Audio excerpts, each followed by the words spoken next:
नमस्कार विद्यार्थ्यांनो, मी स्मिता देशमुख आहे. आशा आहे की तुम्ही बरे असाल. हे खूप छान आहे. चला, सत्र सुरू करूया. विद्यार्थ्यांनो, येथे नवी दिल्लीतील काही प्रतिष्ठित इमारती आहेत.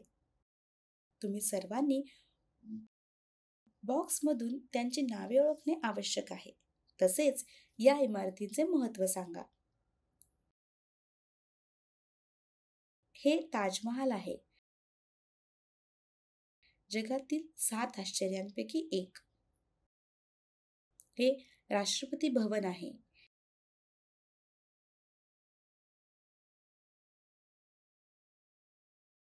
भारताच्या राष्ट्रपतींचे निवासस्थान.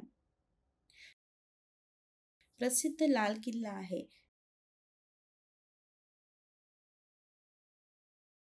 ते पंतप्रधान स्वातंत्र्य दिनी भारताच्या स्वातंत्र्याचे प्रतीक म्हणून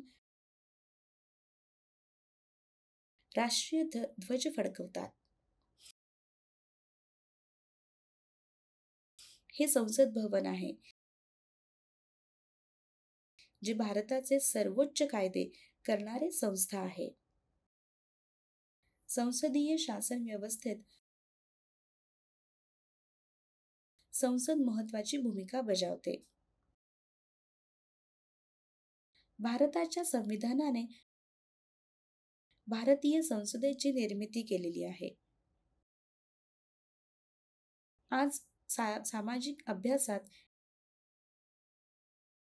इयत्ता 8वी मध्ये आपण भारतीय संसदेबद्दल जाणून घेणार आहोत.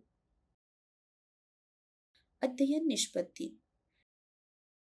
तुम्हाला पुढील गोष्टींबद्दल माहिती मिळेल. संसदेचा अर्थ,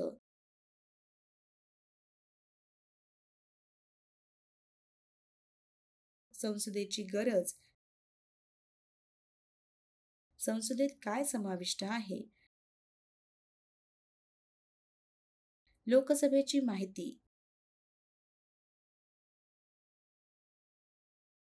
राज्यसभेची माहिती.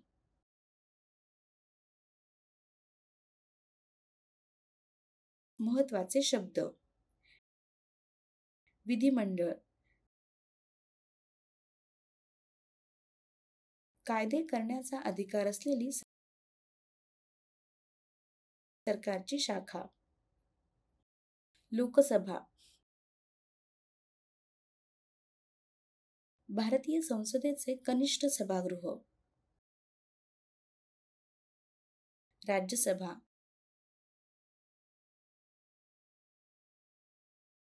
भारतीय संसदेचे वरिष्ठ सभागृह. प्रादेशिक मतदारसंघ,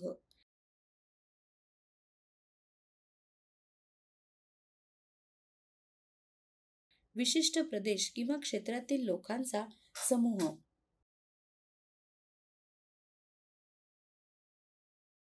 जो एखाद्या व्यक्तीला निवडू शकतो. मध्यकालीन निवडणुका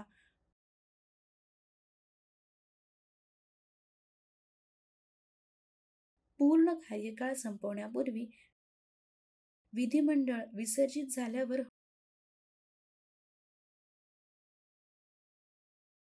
होणाऱ्या निवडणुका. राष्ट्रवादी, विशिष्ट राष्ट्र किंवा लोकांच्या राजकीय स्वातंत्र्याचे समर्थन करणारी व्यक्ती. सार्वत्रिक प्रौढ मताधिकार.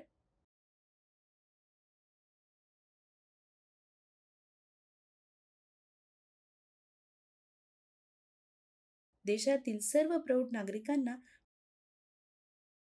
मतदानाचा अधिकार.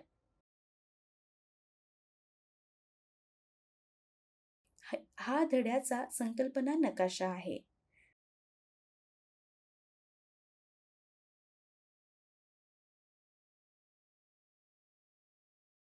संसद म्हणजे काय?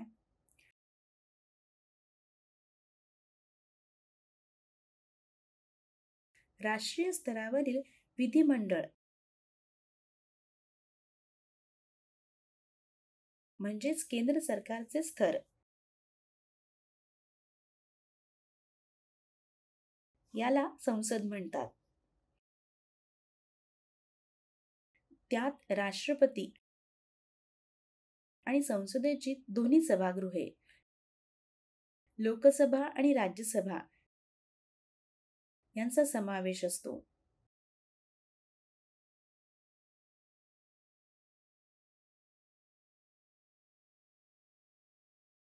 राष्ट्रपती संसदेचा अविभाज्य भाग असला तरी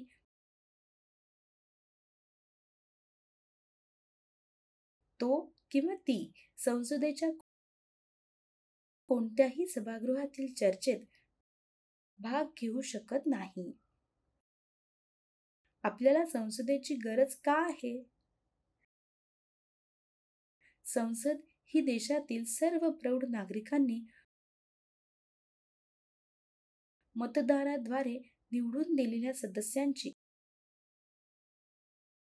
किंवा प्रतिनिधींची बनलेली असते. ही शक्ती त्यांना अप्रत्यक्षपणे निर्णय प्रक्रियेत भाग घेण्यासाठी परवानगी देते. कारण सत्ताधारी पक्ष किंवा सरकार हे लोकच ठरवतात. वसाहतवाद राजवटीत लोक ब्रिटिश सरकारच्या भीतीने जगत होते आणि त्यांना अनेक निर्णयांची ते सहमत नव्हते. पण स्वातंत्र्य चळवळीने परिस्थिती बदलली आणि राष्ट्रवादींनी ब्रिटिश सरकारवर टीका करण्यास आणि मागण्या करण्यास सुरुवात केली. 1885 पासून भारतीय राष्ट्रीय काँग्रेसने अर्थसंकल्पांवर चर्चा करण्याचा आणि प्रश्न विचारण्याचा अधिकार असलेल्या कायदेमंडळात निवडून आलेल्या प्रतिनिधींची मागणी केली. 1909च्या भारत सरकार कायद्याने निवडून आलेल्या प्रतिनिधित्वाची परवानगी दिली. पण सर्वांना मतदानाचा अधिकार नव्हता. स्वातंत्र्यानंतर स्वातंत्र्य लढ्यातील स्वप्ने आणि आकांक्षा लक्षात घेऊन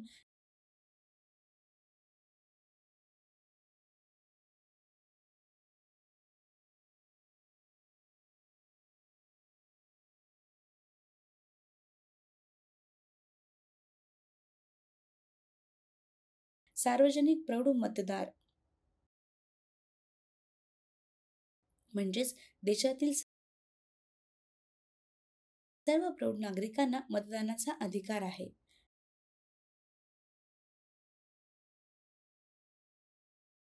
हा भारताच्या संविधानात जोडण्यात आला. सार्वत्रिक प्रौढ मताधिकार का महत्वाचा आहे?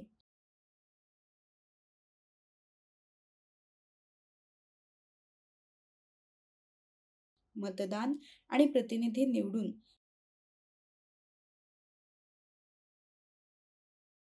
नागरिक सरकार स्थापन करण्याच्या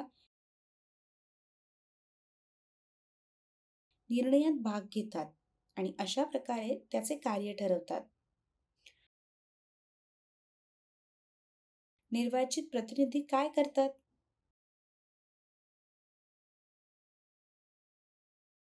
निर्वाचित प्रतिनिधी संसदेचा भाग बनतात, जे देशातील लोकांच्या हितासाठी किंवा कल्याणासाठी कायदे आणि धोरणे बनवू किंवा बदलू शकतात. 1986 चे राष्ट्रीय शिक्षण धोरण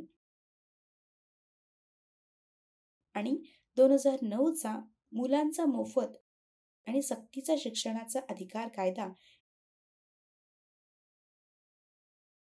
हे कायदेमंडळाने तयार केलेल्या धोरणे आणि कायद्यांची काही उदाहरणे आहेत.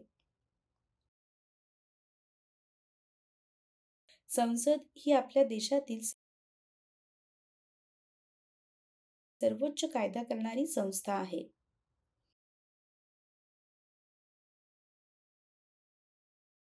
आता आपण संसदेच्या सभागृहांचा तपशीलवार विचार करूया.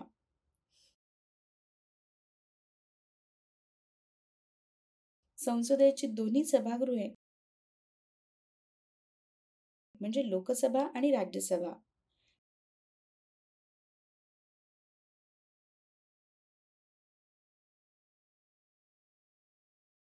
लोकसभा आणि राज्यसभेचे सदस्य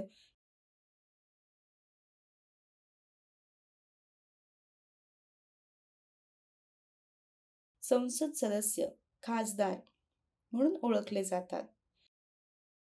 खासदार संसदेत प्रश्न उपस्थित करून त्यांच्या मतदारसंघातील प्रश्न आणि तक्रारी सोडवण्याचा प्रयत्न करतात. सरकार त्यांच्या संबंधित मतदारसंघांमध्ये विकास कामे करण्यासाठी त्यांना निधी वाटप करतो. आता आपण लोकसभेबद्दल सविस्तर जाणून घेऊया. लोकसभा हे भारतातील संसदेचे कनिष्ठ आणि पहिले सभागृह आहे. लोकसभेचे सदस्य थेट प्रादेशिक मतदारसंघातून लोकांद्वारे निवडले जातात.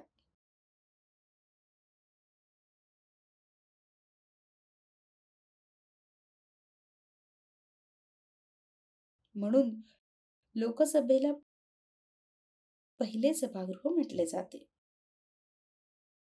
लोकसभेचा कार्यकाळ 5 वर्षांचा असतो.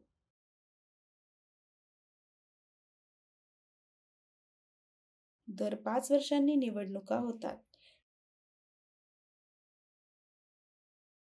या निवडणुकांना सार्वजनिक निवडणुका म्हणतात.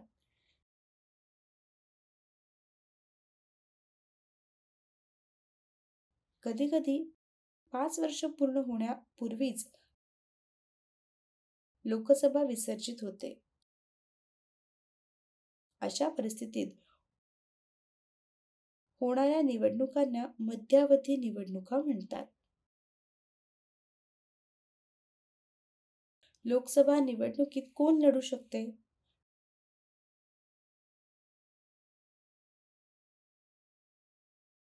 अठरा वर्ष वयाचा कोणताही भारतीय नागरिक सार्वजनिक निवडणुकीत मतदान करू शकतो. परंतु लोकसभा निवडणुकीत भाग घेण्यासाठी वयाची 25 वर्ष पूर्ण करणे आवश्यक आहे. स्पर्धक एखाद्या विशिष्ट राज्यातील कोणत्याही मतदारसंघातून लोकसभा निवडणुकीत भाग घेऊ शकतो. स्पर्धक लोकसभा निवडणुकीसाठी अपात्र आहे जर तो किंवा ती सरकारी लाभाच्या पदावर आहे.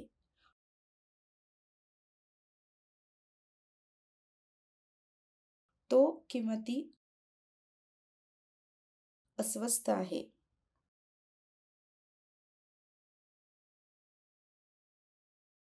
तो किंवा ती गुन्ह्यात दोषी आहेत.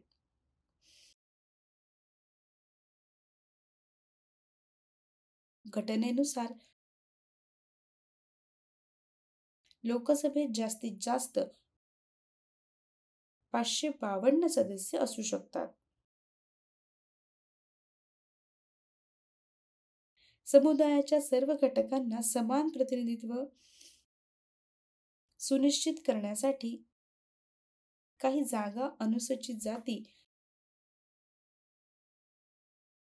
आणि अनुसूचित जमातींच्या सदस्यांसाठी राखीव आहेत.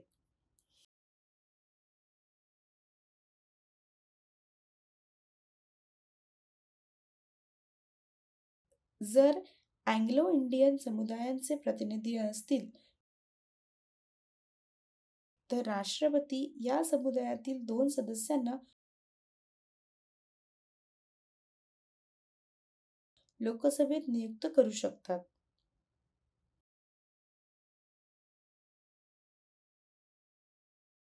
लोकसभेचे अध्यक्षपद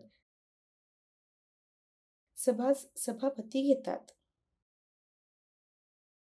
जसे तुम्ही लोकसभेबद्दल शिकलात, चला राज्यसभेचा तपशील पाहूया.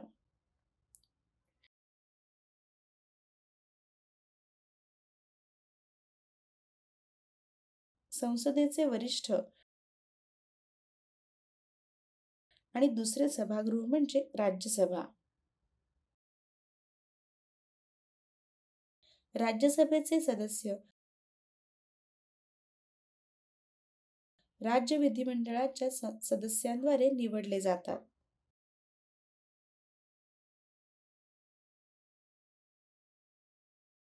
नावाप्रमाणे राज्यसभा भारतातील 29 राज्ये आणि 7 केंद्रशासित प्रदेशांना प्रतिनिधित्व देते.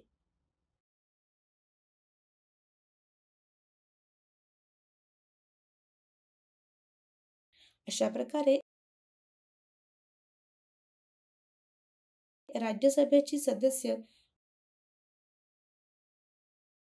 घटक राज्यांचे प्रतिनिधी म्हणून काम करतात. सदस्यांची संख्या राज्यसभेचे एकूण सदस्यांपैकी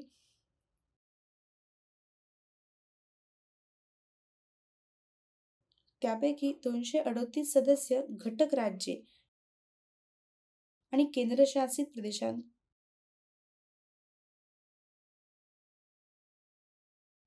निवडले जातात.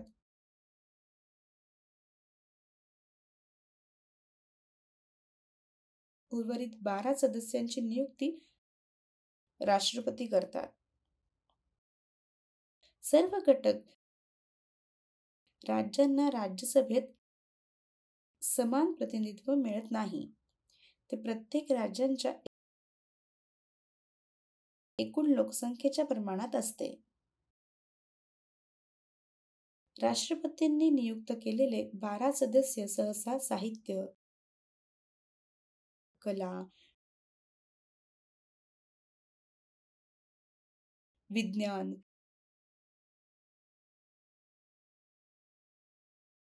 क्रीडा आणि सामाजिक कार्यक्षेत्रातील अनुभवी आणि प्रतिष्ठित व्यक्ती असतात. सदस्यांची मुदत राज्यसभेचे सदस्य 6 वर्षाच्या कालावधीसाठी निवडले जातात. राज्यसभेच्या एकूण सदस्यांपैकी 1/3 सदस्य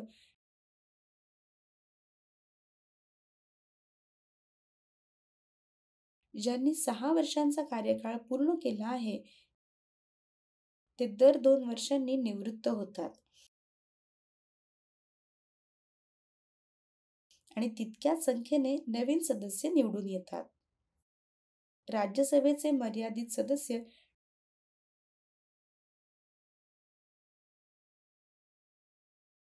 टप्प्याटप्प्याने निवृत्त होत असल्याने राज्यसभा सतत काम करू शकते. राज्यसभा कधीही पूर्णपणे विसर्जित होत नाही.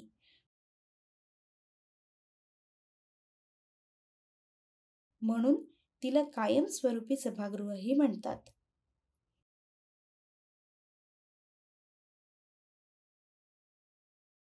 राज्यसभेचे अध्यक्षपद उपराष्ट्रपती घेतात.